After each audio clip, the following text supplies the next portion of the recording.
So I came out here to do chores, and this coop sounds like Jurassic Park with all these broody hens. And check this out. There is not one, not two, but 1, 2, 3 broody hens in this tiny box. I'm afraid this one's gonna lay an egg right here and it's gonna fall out. Look at that. How crazy is that? And I'm not reaching my hand in there to get them out either.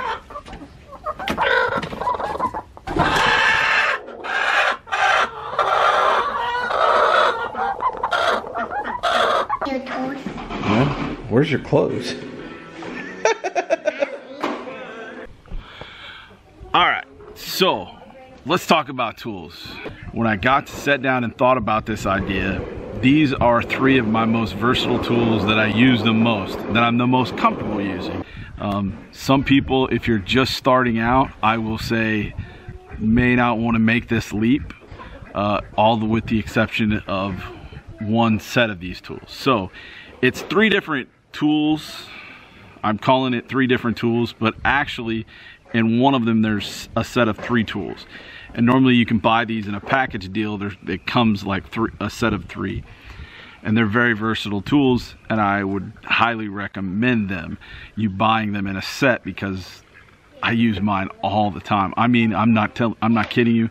There's rarely a weekend that goes by that I don't use one of these tools in this set of 3. So it'll be my number 1. There will be two other ones. I just want to throw this out there too. I am not a professional. I don't work professionally with my tools. These are all for home use. So those guys that go out there and they actually do this for a living, they may have a totally different opinion, and I respect that opinion, and I would never tell you you're wrong. This is what works for me. This is for the average homeowner / homestead.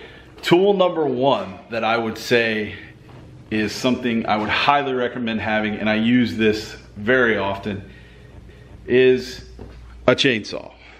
Why I think you need to have a chainsaw, why I think a chainsaw is a very versatile tool.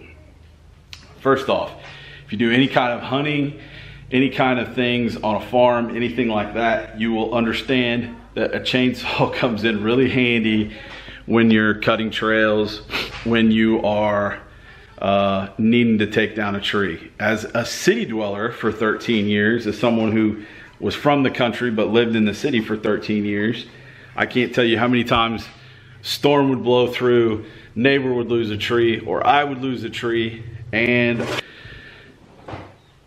that's not an issue when you have your own chainsaw. You go out there, you cut it up at your leisure. Those are 2 of the reasons I would say owning a chainsaw is important. The other thing is if you are homesteading or you're clearing a lot for a house, whatever, if you have a chainsaw, it doesn't require power. It runs on normally 2-cycle fuel.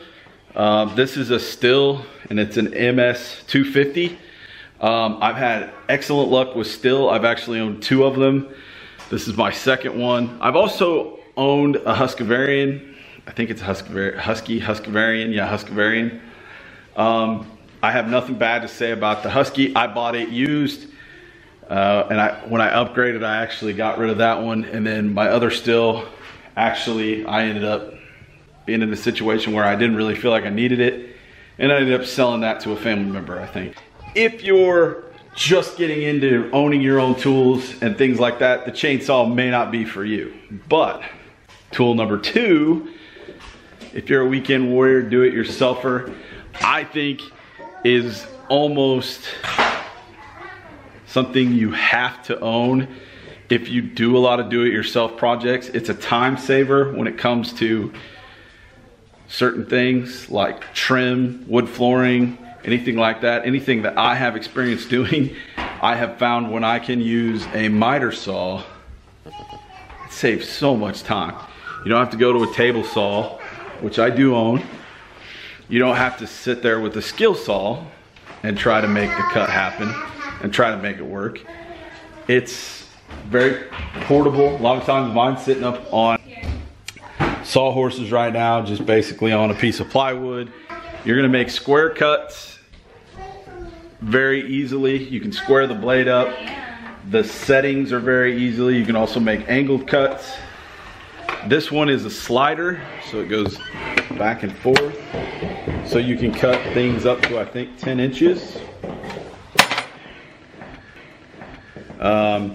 You can also adjust the degree of this blade. So I can move the blade this way or that way and cut at angles. Once you learn how to use it, you'll figure out it saves you a lot of time. And again, you're gonna make straight cuts. Helped build my brother's house this last fall, and we used pretty much a miter saw pretty much exclusively for most of the cuts on the rough end. So I was the saw guy, the measure guy, the saw, and I'm telling you, you've seen some of my construction projects on this channel. He trusted me with a miter saw to make cuts on his rough end on his house, which, thanks bro, that's a vote of confidence. But really with a miter saw it makes it easier once you know what you're doing, once you know how it works, how easy it makes it. It's pretty cool. So moving on, if you have, I will say that's probably one of the higher priced ones. The chainsaw are both higher priced than these other things. These are all in the 500 and under range. So if that's what you're looking to spend and that's a tool you're thinking about getting, this is what I recommend. Last but not least is the number one thing I think if you're getting into tools and you don't own these tools already, something you need to have is a set of cordless power tools. The impact, the drill, and the circular saw. Again, I'll kind of go over what I use the impact for. It's great for driving screws. It gets started. You hear it all the time on these videos, especially when I'm working on chicken tractors. I use it the most. It has been used a ton. I actually bought this reconditioned.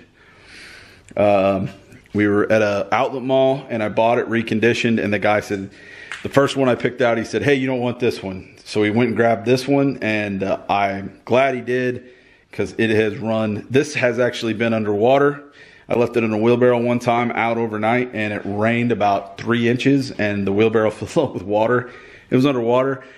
I didn't run it for like a week. I left it out and in my hot garage, let it dry, and it still runs to this day. The second one is a drill. It can also be used very easily to drive things and drill things. It's got an adjustable chuck on the end of it, so you can put multiple different attachments to the front of it in the chuck. And then the third one is the circular saw. I don't have a battery in this one, so I can't show you that it works, but it does. Honestly, I used this one a lot before I got my miter saw. Easily cut a 2x4 with a fully charged battery. It'll probably make about, I don't know, 15 cuts before the battery goes. So the battery life isn't great. I don't run big batteries. I run the smaller kind of batteries. So maybe with a bigger battery, it would cut more. But most of the time, once you get something bought up, you're gonna have at least 2 batteries. So I always recommend keeping 1 battery on the charger. If you have, I don't know what the cost, but if you have $300 to spend, those first 3 I showed you, I would say that would be a very good $300 to spend, especially if you're thinking of getting into doing a lot of do-it-yourself projects. Thanks for coming along with us today. We'll see you next time. Please like and subscribe if you just ran into this video, and check out all our other videos. Hit the notification bell if you have subscribed and you're not seeing updates of when our videos go up. That's about all I have.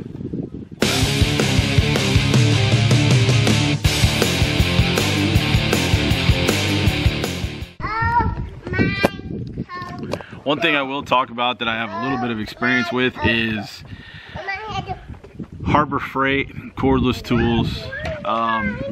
just a word to the wise. I have no issues with Harbor Freight. I don't have any. I've not owned but a couple cordless tools from Harbor Freight, and I've never had one that I was like, that failed in the middle of a job. But I know some people will be like, well, I can buy 4 of those for the price of such and such brand of thing, so I'm gonna buy those. I will tell you, buy 2, because there's nothing more frustrating than being in the middle of a project and a tool failing and then you are stuck